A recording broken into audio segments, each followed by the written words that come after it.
이상한 일들이 시작된 건 작년 봄이었다. 남편 정수 씨가 갑자기 내 이름을 기억하지 못했고 처음엔 농담인 줄 알았다. 하지만 증상은 점점 더 심해져 갔다. 아침에 일어나서 그는 미안하다며 내가 누구였는지 물었다. 30년간 함께 잠자리에서 일어났는데 갑자기 내가 누군지 모른다는 것이다. 나는 당황해서 병원으로 달려갔다. 검사 결과는 초기 치매였다. 의사는 아직 초기라서 약물 치료를 받으면 진행을 늦출 수 있다고 설명했다. 나는 남편의 손을 꼭 잡고 괜찮다며 내가 끝까지 돌봐주겠다고 말했다. 몇 달 후 정수 씨의 상태는 더욱 심해졌다. 길을 잃어버리고 같은 질문을 반복하고 밤낮이 바뀌었다. 나는 직장을 그만두고 24시간 남편을 돌봐야 했다. 그는 내가 누구냐며 왜 집에 있냐고 물었다. 남편은 진짜 나를 모르는 것 같았다. 때로는 무서워하며 피하기도 했다. 나는 마음이 찢어지는 것 같았다. 사랑하는 사람이 나를 전혀 기억하지 못한다는 게 이렇게 아픈 일인지 몰랐다. 그런데 가끔 이상한 순간들이 있었다. 분명히 내 이름을 모른다고 했는데 내가 좋아하는 음식을 정확히 기억하고 있었다. 복용하던 약 이름도 정확히 알고 있었다. 의사는 치매 환자도 일부 기억은 남아있을 수 있다고 설명했다. 나는 그 말을 믿었다. 남편이 거짓말을 할 이유가 없었으니까.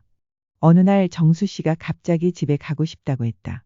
우리는 이미 집이었는데 그는 계속 문을 열고 나가려고 했다. 나는 할 수 없이 문에 자물쇠를 여러 개 달았다. 그런데 이상한 일이 생겼다. 정수가 혼자 있을 때는 멀쩡해 보였다. 나는 몰래 관찰해봤다. 혼자 있을 때는 텔레비전 리모컨도 잘 사용하고 냉장고에서 음식도 찾아 먹었다. 내가 나타나면 갑자기 멍한 표정을 짓고 내가 누구냐고 물었다. 뭔가 이상했다. 하지만 설마 치매를 연기할 사람이 어디 있겠나 싶었다.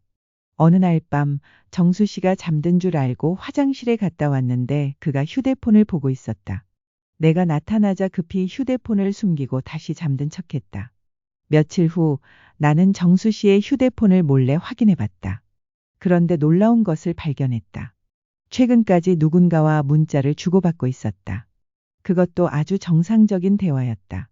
상대방이 오늘 병원 검사가 어땠는지, 연기가 힘들지 않은지 물었다. 정수 씨는 괜찮다며 아내가 완전히 속고 있다고 하며 조금만 더 기다리라고 했다. 상대방은 언제까지 이럴 거냐며 빨리 이혼하고 자신과 살자고 했다. 나는 손이 떨렸다. 정수는 치매가 아니었고 바람을 피우고 있었다. 정수 씨의 치매는 완벽한 연기였다. 그는 치매를 핑계로 직장을 그만두고 정부 보조금을 받고 보험금도 받았다. 그리고 그 시간에 다른 여자와 만나고 있었다. 문자 내용을 더 읽어보니 그 여자는 정수 씨의 직장 후배였다. 둘의 관계는 이미 2년 전부터 시작되었다. 정수 씨는 나와 이혼하고 그 여자와 새 출발하려고 했다. 하지만 재산 분할이 부담스러웠던 정수는 치매 연기를 생각해낸 것이다. 정수는 정말 치밀했다. 인터넷에서 치매 증상을 공부하고 병원에서도 일부러 검사를 제대로 받지 않았다. 의사도 환자의 증상을 그대로 믿을 수밖에 없었다. 그런데 한 가지 계산하지 못한 게 있었다. 그의 휴대폰이었다. 아무리 치매 환자라도 휴대폰을 완전히 못 쓸 리는 없다고 생각했던 것이다. 나는 더 많은 증거를 수집했다. 정수 씨가 외출할 때 몰래 따라가 보니 그는 멀쩡하게 지하철을 타고 그 여자를 만나러 갔다. 치매 환자가 혼자 지하철을 탈 수 있을까? 증거가 충분히 모였을 때 나는 정수 씨를 다그쳤다. 처음엔 끝까지 연기를 계속했다. 하지만 내가 휴대폰 문자와 사진을 보여주자 그제서야 포기했다. 그는 내가 언제부터 알았는지 물었다. 정수는 마치 오랫동안 연기하느라 지친 배우처럼 말했다. 3년 동안 나를 속이고 정부를 속이고 보험회사를 속였다는 죄책감은 전혀 없어 보였다. 내가 왜 이렇게까지 했냐고 묻자 그는 태연하게 답했다. 이혼하면 재산을 반으로 나눠줘야 하고 위자료도 줘야 한다며 이게 더 쉬운 방법이었다고 했다. 정수는 내가 먼저 떠나주길 기다렸다는 것이다. 나는 3년간 정수 씨를 위해 모든 걸 포기했다. 직장도 그만두고 친구들도 만나지 않았다. 치매 환자의 아내라는 동정어린 시선들도 견뎌냈다. 그런데 그 모든 게 거짓이었다.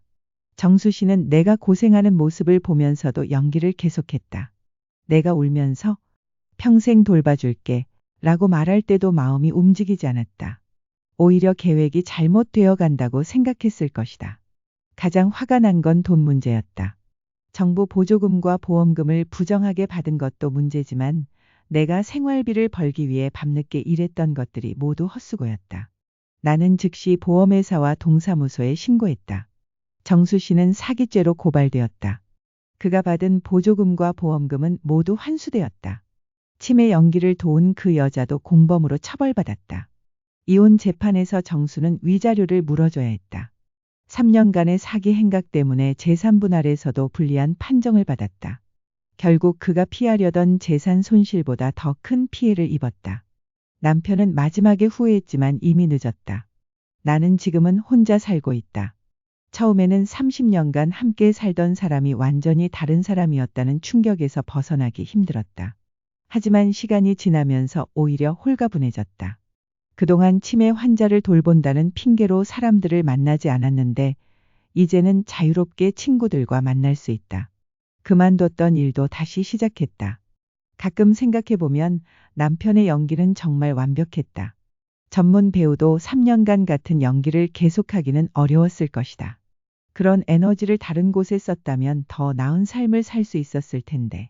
이 일을 겪으면서 사람에 대한 신뢰가 많이 흔들렸다.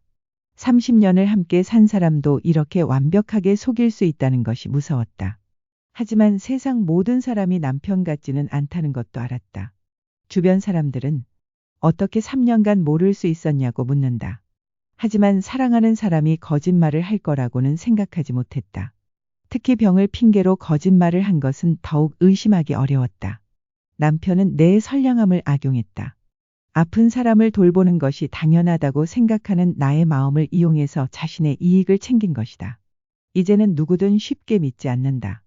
남편 때문에 생긴 습관이지만 나쁘지 않다고 생각한다. 특히 갑작스럽게 생긴 병이나 급작스러운 변화에 대해서는 더욱 신중하게 접근한다. 정수처럼 병을 핑계로 사람을 속이는 경우가 생각보다 많다는 것을 알았다. 하지만 모든 사람을 의심하며 살 수는 없다. 적당한 경계와 신뢰 사이에서 균형을 찾아가고 있다. 남편이 준 상처는 크지만 그것이 내 인생을 완전히 망가뜨리게 할 수는 없다. 지금은 진짜 나를 아끼고 사랑해주는 사람들과 함께 새로운 인생을 시작하고 있다. 거짓말로 얼룩진 30년보다 진실한 하루가 더 소중하다는 것을 깨달았다.